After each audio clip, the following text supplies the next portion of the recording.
All right, guys, so welcome back here to Battlefield live stream. I'm right here next to Daniel Matros now. Yes. And we said that we're going to talk about the spectator mode. We're going to dive down deep. We're going to get to the nitty-gritty about every single aspect, where we're at right now, and then where we're going with the spectator mode. I mean, this is pre-alpha stages. Yeah. It's the early stages of it.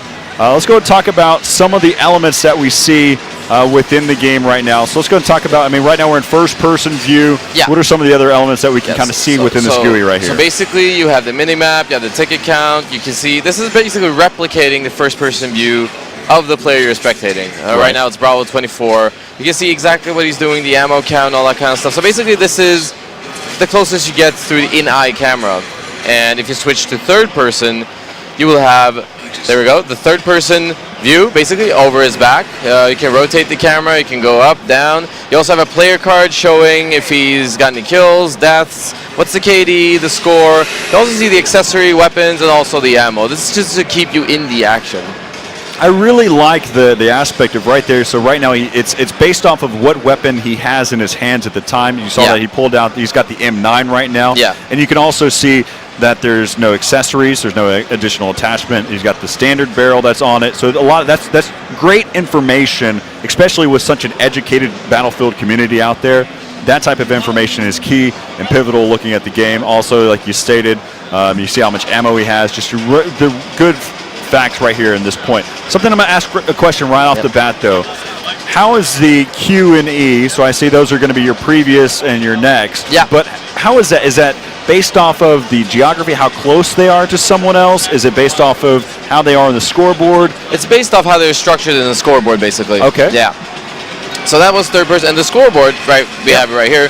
If you click one player's name on the scoreboard, that will take you to the first person view. That's a quick way of spectating someone. That's a beautiful So thing. you have different ways of joining in. When we first designed this, let me stop right there and just say, we as in we the team. The team who has been making this is an absolutely amazing team. They're fun to work with. They're super professional, and look at what they've done. They've done an incredible job. And also to our game team over here, we blew it away yesterday at the press conference. I mean, absolutely amazing. So all the love to the team. And every bit of that was live. Yes. There was nothing there was no video rendering. There was they weren't just standing up there, just hanging out.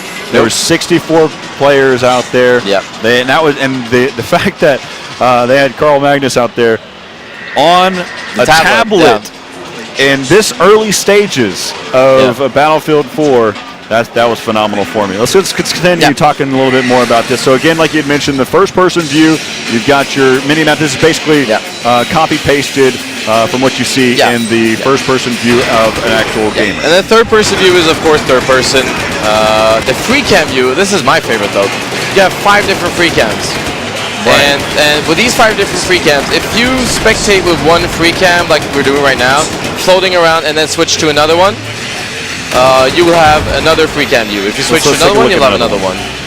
And you can alter the speed of the free cam. You can place it anywhere, and you can always go back to the same spot, and it's pinned down. So basically, you can create some cinematic shots out of that. So my first question then, with that being said, again, this is a great, thanks for the camera guy, giving us the perspective of where those positions are at. They're using the tabletop. If we go back to the free cam for a moment, while we kind of talk about this, my next question that I have to ask is, whenever you're in free cam mode and you're using one of the presets, so we're in preset 1, and you're moving about the map. So right now we're on preset 2. If we move forward and get inside of the skyscraper,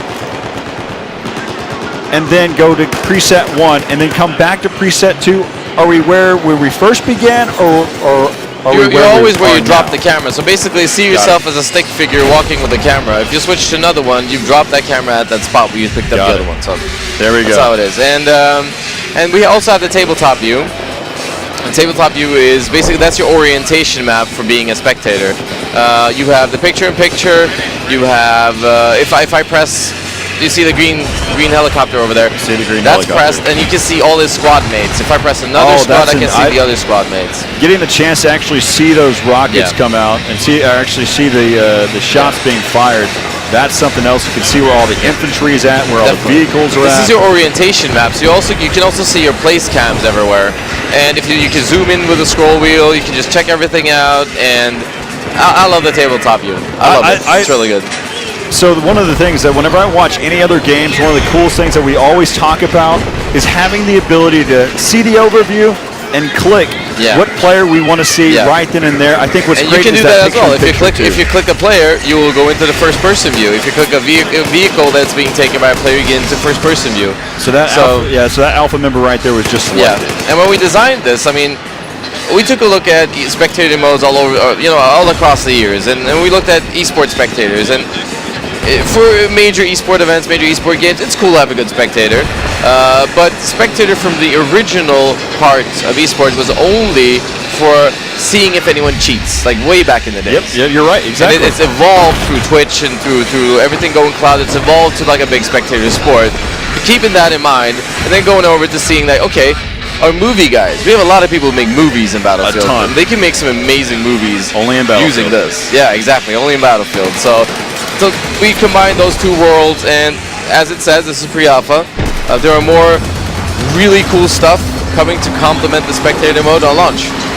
What are some of the things that we can look forward to seeing whenever we're talking about? So basically a UI that keeps you more informed about your squad. Basically health bar, the cross with the health ticking down. You will see that. You will see the loadouts. You will see how many kills and deaths on the squad boards on the left and right. Okay, so it's difficult to explain. So if we're going to talk, so like I said, so I've listened to you, kind of give us some of the cool stuff. Some of the things that I think right off the bat would be really cool too is having the ability. So I think it's great that you can see the key bindings at the top of the screen. You've got your F1, F2, so on and so forth. So you can switch between. It'd also be, and this is me talking directly at you. It'd also be really cool as if you can hide that. You will be able to hide that. So you will see. These are the great because things. movie makers don't want to have the whole interface in, and leagues who run their own things and streams, people don't want to have that on. They might want to have their own stuff. So yeah, that's going to be removable. So it's going to be removable. Or toggleable. I guess a toggle. Yeah, it's going to be a better way of saying it there. And also, I guess for those movie makers out there, would they also be able to toggle on and off? Yeah, everything. You can have a complete clean screen as well. Basically having amazing. Nothing on. That is phenomenal. I mean, there's a great deal of movie makers. For those that this is your first time to actually even see Battlefield. You haven't actually had the chance to play any of the Battlefield games. The community out there, they produce some high quality videos out there, and if you give them the opportunity with something like that, being able to give them a clean slate. Yeah. And from any perspective that they like, that's phenomenal. Yeah, we've got some really good stuff coming up. So and all the love to the team who created this. They've done an amazing job. The game team as well as the spectator team. I'm so proud to get to work with them. Every day I go to work, I look forward to working with them. They're absolutely amazing. So some of the things, let's talk about. We see that we got the player information. When we're talking a little bit more competitive side, sometimes you want to be more informed about the other players that are within the team. So, so are we going to get the chance to be able to see other player health bars from a first-person view? Yes. So it's difficult to explain because I can't have an overview of it. But the whole idea is that you will be able to spectate from up to 64 player servers. So no separation of game mode, no separation of server counts. Anywhere, anytime on the PC, and you will be able to see really cool stuff. You'll be able to see the health bars of everyone on the server if you're a spectator. So there's a lot of cool stuff coming out. That's incredible. I look forward to every single aspect, so I have to ask for the community's sake, how much feedback do you really listen to? A lot. We listen to a lot of feedback. I mean. Post BF3, we collected a bunch of feedback as well, because that's what you do when you put out a new game. You start collecting more feedback. And look at our game now.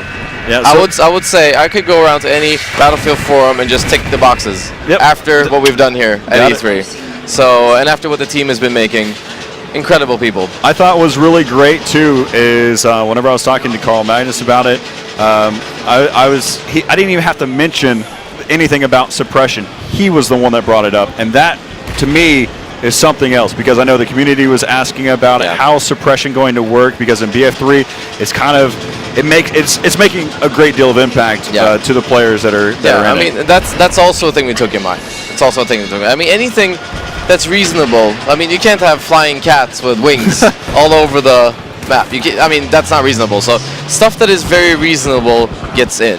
And you can see Battlefield has always been a result of great community cooperation, and yeah, I mean, look at us now. I think one of the great things that we look at is just how your team listens to it. But one of the things that I want to say to the viewers out there that have feedback once they get their hands on the demo is whenever you're making a point, you don't just say something is bad, something is good. You explain why. You articulate why something is bad or good. So that way, if you want to see changes happen, then it's going to, because you've made your point, and now they have a reason why. The developer has a reason why to make changes to the game. Yep, and I love Spectator. Spectator. You had me at hello. I mean, it's just the rest of the game, man. I love this game. I seriously do. Having the capability of being able to switch between players, having the chance to be able to guide through 64 players in the server, getting the chance to be able to see the spectator side, being able to see infantry move across the map. There's so much information that is not being lost. Yeah, and I mean, simplicity isn't always bad. This is a very simple interface. It's very simple to navigate. It's very simple to spectate different players. It's very easy. Sorry, it's very simple to switch around in free cams, and it's simple, but it's still very good. So let's talk about it. So right now we're in third-person view.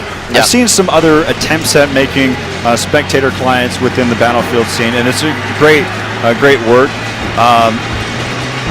Do you have the ability to zoom out from the tank? Can you change your perspective by depth? That is something we're looking at. Definitely. That's definitely something we're looking at. We've done an amazing job right now, and we're going to keep iterating on it. This is now getting very nitpicky, and we have so much time to be able to see until this release comes out for Battlefield 4. So the other question that I have to ask, though, so I already know that the PC side's covered. Is this going to be implemented for the PlayStation 4 side or not? We'll see. There you go. Those are the types of answers that we want. Regarding community feedback, send us your feedback. Yes. I love to read feedback. Our community managers would like to see the feedback. If it's reasonable, mix it into the game. We can't bring everyone coffee and cake all the time. Exactly. But when we do it at a press conference, and it is glorious. So on launch, go out there, make some movies. There you go. I mean, again, it's about getting your voice heard. Exactly. So I mean, just some of the other things. Is there anything else that we really need to look at? Some of the features that we may see in the future for the spectator mode? I think this is good for now. All right. I'm trying to dive through. I mean, there's so many things that have already been covered. The fact is, I mean, with the tabletop view, if we can go ahead and switch over to, we'll kind of run down through everything.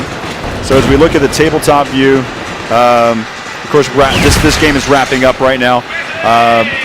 You have the ability to see every bit of the action. You can see all the infantry. You can see all the vehicles. You can actually see your own camera, so you know where they're positioned at. So to sum it up, that's the tabletop is your orientation screen where you are neutral. You don't belong to a specific faction. You're completely neutral. You can see everything. You can click on basically everything and join through first person if it's occupied by a player. And first person is first person, replicated. Third person has a good player card. We can track the stats. You can track the loadout. You can track, ammo count and all that kind of stuff. And then free cam, which is the most cinematic feature of Spectator. It's going to be some great things to look forward to. We're going to see some amazing movies. There's going to be a lot of moments only in Battlefield. We're going to see it. Daniel, I appreciate it. Thanks for coming on here. Thank you very much. We'll definitely get the chance to be able to speak to you later on more here at E3. Special thanks for everyone. Of course, we're also being streamed on Amazon as well. While you're there, might as well go ahead and pre-order for Battlefield 4. We'll be back right after break. Thanks a lot, Daniel. Thanks for watching. See you in a bit.